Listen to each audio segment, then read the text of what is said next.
All right, guys. All right, so in this video, I'm going to show you a leg press. I know how can you really stuff up a leg press, but believe it or not, you can. So there's a few things you want to take into consideration with this. First thing is the stoppers at the bottom. Okay, usually for most people, we want this as low as possible because we always want the most range possible, unless you have an absolutely terrible low back, which hopefully that's not you. So with this, always make sure the stopper's out the way and you're getting as much range as you can possibly get. The second thing you have to take into consideration is the backrest. Now, my personal baseline recommendation for everyone is just put this backrest as low as it possibly goes. So from here, there we go. From here, we're going to lean back as far as possible. Feet are going to go into a squat position, so just like you would normally squat. All right, about shoulder width apart, maybe about a 30 to 45 degree turn out with the feet, pushing up with the legs. Now with this machine, the handles go in. Your machine, the handles may go out, that's fine.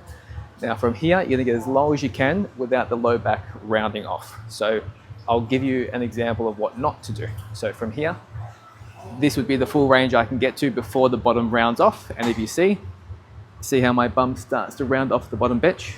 We definitely do not want that. Okay, if that is you, you can stop just a little bit before that happens. Straight back out, down, straight back out. Now once you're done, handles go back out. Lock it in.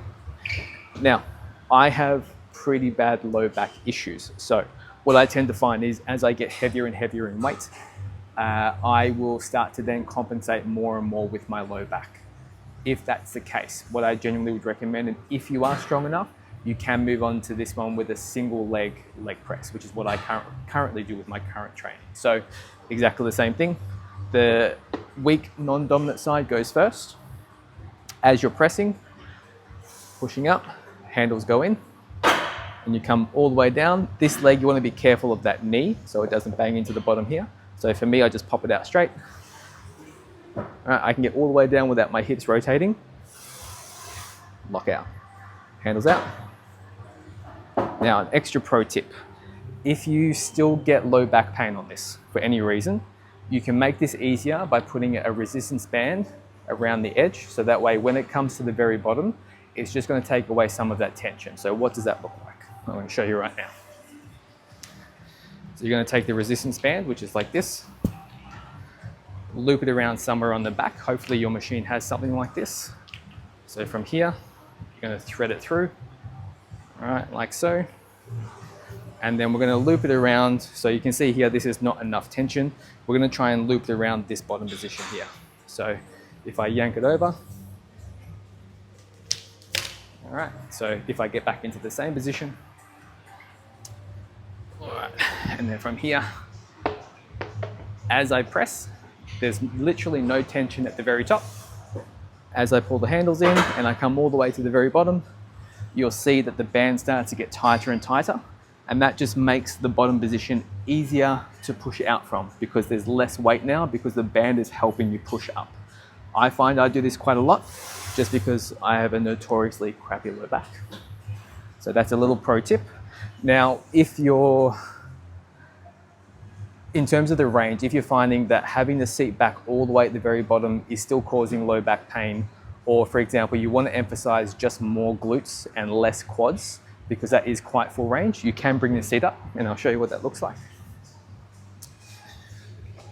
All right, to the very top. And if we sit down again, now you can see I'm much closer. Now, the foot position is going to be pretty much about the same, but you'll notice that the range is going to be much shorter. So the closer you get the body to the legs at the very bottom position, the more stretch you get through the glutes. So it's going to be less quads now because I don't have to travel as far, but it puts a big emphasis on the glutes here. So just a pro tip, if you want to train quads a bit less, so the closer that knee gets to the bum, the more quads it's going to be. You just bring the seat all the way high. And if you want just full leg development, which I recommend for most people anyway, put the seat back as far as possible. Sometimes there's some in-between settings as well. So you just need to play around with it to find out what's the most comfortable. Number one is whatever is the most pain-free. And whatever is the most pain-free, just do that option. That is all.